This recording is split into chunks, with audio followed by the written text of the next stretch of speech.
10 ఏళ్ల పాటు తెలంగాణ సంపదను బీఆర్ఎస్ నేతలు దోచుకున్నారని ఫైర్ అయ్యారు కాంగ్రెస్ నేతలు.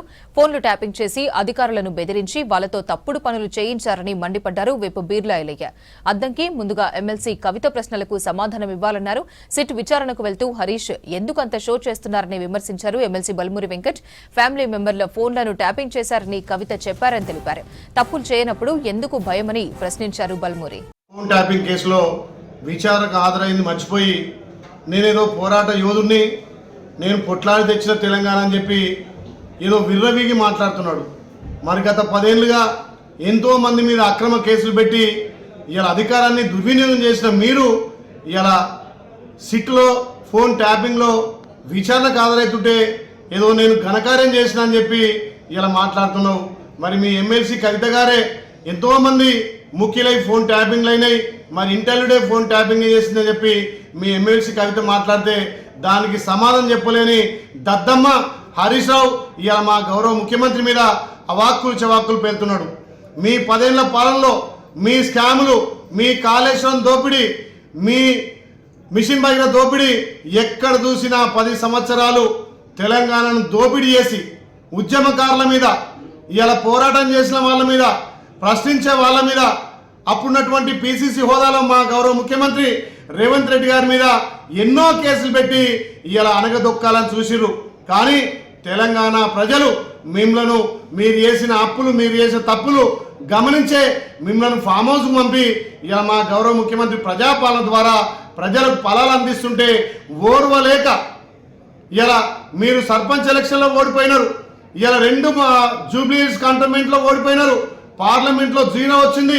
మీకు తెలంగాణ ప్రజలు బుద్ధి చెప్పినా ఇంకా అవాక్కులు చెవాక్కులు పేరుతున్న హరీష్ రావు తస్మాత్ జాగ్రత్త. మా గౌరవ ముఖ్యమంత్రి రేవంత్ రెడ్డి గారి గురించి మాట్లాడేటప్పుడు నోరు అదుపులో పెట్టుకొని మాట్లాడు. ఇవాళ అగ్గిపెట్టి పెట్రోల్ తెచ్చి అగ్గిపెట్టే దొరకని అగ్గిపెట్టే హరీష్ రావు ఇవాళ మా ప్రభుత్వం గురించి, మా ముఖ్యమంత్రి మాట్లాడితే తస్మాత్ జాగ్రత్త. తప్పకుండా మీ బండారం బయటపడుతుంది. మున్సిపల్ ఎలక్షన్లో తప్పకుండా మీ పార్టీకి గుణపాఠం తెలంగాణ ప్రజలు చెప్తారని హెచ్చరిస్తూ మళ్ళొక్కసారి మా ప్రభుత్వం గురించి కానీ మా గౌరవ ముఖ్యమంత్రి మాట్లాడితే నాలుక కోసం తస్మాత్ జాగ్రత్త. బీఆర్ఎస్ పార్టీ నాయకులు తెలంగాణ సంపదను దోచుకోవడమే కాకుండా తెలంగాణ యొక్క రాజకీయ వ్యవస్థను కూడా భ్రష్టం పాలు చేయడమే కాకుండా మీరు చేసిన తప్పులకు సమాధానం చెప్పండి రా నాయన అంటే గగ్గోలు పడుతున్నారు వాళ్ళు. ఒకటే ఏదో ఈ శుద్ధపూసలు లెక్క, పరమ పవిత్రుల లెక్క ఇలాంటి మాటలు మాట్లాడుతుంటే అది హరీష్ రావు అయినా లేకపోతే కేటీఆర్ అయినా, కేసీఆర్ అంటే బయటికి రాట్లేడు, మాట్లాడితే మళ్ళీ ప్రశ్నలు ఏడొస్తాయని. మొన్న వచ్చిండు వస్తుండు ఈరుడు వెళ్ళే అంటే వచ్చేసి సంతకం పెట్టుకొని ఏం చేస్తాడు ఆయన? చేసిన తప్పులకు సిగ్గుతో తల ఉంచుకోవాల్సిన పరిస్థితుల్లో మీరేదో ప్రతిపక్షంగా మేమేదో ప్రశ్నిస్తుంటే మమ్మల్ని అరెస్ట్ చేస్తుండ్రు. ప్రశ్నిస్తే ప్రశ్న అనేది ప్రజాస్వామిక హక్కు, ఎవరైనా ప్రశ్నించవచ్చు. కానీ నేను ప్రశ్నిస్తా తప్పు చేస్తా అని అంటే ఎట్లా? తప్పు చేసినోనికి శిక్ష పడాల్సిందే కదా, తప్పు చేయకపోతే మీకెందుకు ఉలుకు? ఇలాంటి పరిస్థితిని మీరు ఎందుకు తెచ్చుకున్నారో ఒక్కసారి ఆత్మపరిశీలన చేసుకోండి. గ్రూప్లకు వెళ్ళి బయటికి వెళ్ళిన కవితమ్మ చెప్తున్న ప్రశ్నలకు సమాధానం చెప్పలేని దద్దమ్మలు ఇలా బయటికి వెళ్ళి పొంకనాలు కొడుతున్నారు. ఈరోజు తెలంగాణ ఆర్థిక స్థితికి, ఆర్థిక విధ్వంసానికి కారణం కేసీఆర్. ఏమన్నంటే మేము తెలంగాణ అస్తిత్వం, తెలంగాణ ఆత్మగౌరవం అంటారు. మీకు దమ్ముంటే, మీకు నైతికత ఉంటే మీ పార్టీ పేరులో నుంచి తెలంగాణ పదాన్ని ఎందుకు తొలగించిందో చెప్పాల్సిన బాధ్యత మీకున్నది. ఇలా హరీష్ రావు చాలా పెద్దగా మాట్లాడుతున్నాడు. ఆయన మేము చూస్తున్నాం. ముఖ్యమంత్రి మీద మాట్లాడుతున్నాడు, ప్రభుత్వం మీద మాట్లాడుతున్నాడు. నీకు నిజంగా నిజాయితీ ఉంటే, నీ పార్టీకో లేకపోతే నీ మామకో నీ బామ్మార్దికో నిజాయితీ ఉంటే మేము తెలంగాణ ప్రజల సొమ్మును దోచుకోలేదని మీరు ప్రమాణం చేయగలుగుతారా? మీ ఆస్తులు ఎంత? మీరు రాజకీయాల్లోకి వచ్చినప్పుడు ఇప్పుడు మీరు అనుభవిస్తున్నది ఎంత? బీఆర్ఎస్ పార్టీ నాయకుడు, శాసనసభ్యుడు హరీష్ రావు గారు ఏదైతే పదే ఏదైనా విషయం పైన విచారణకి పిలిచినప్పుడు దానిపైన వెళ్ళి మరి నిజంగా బాధితుడా, మరి ఆయన కూడా బాధింపబడ్డా, లేదా ఆయన తప్పు చేసిండా అనే దానిపైన సంబంధించిన డిపార్ట్మెంట్ ఎంక్వైరీ చేస్తుంది. ఎంక్వైరీ చేసి దానిపైన విచారణ జరుపుతుంది. విచారణ జరుపుతలేరు, అంటే ఎంక్వైరీ చేయకపోతేనేమో ఎంక్వైరీ చేస్తలేరు అని అంటారు. దేని గురించి అని ఎంక్వైరీ చేస్తేనేమో న్యాయస్థానాన్ని ఆశ్రయించి సుప్రీంకోర్టు, హైకోర్టు అని చెప్పి మాట్లాడతారు.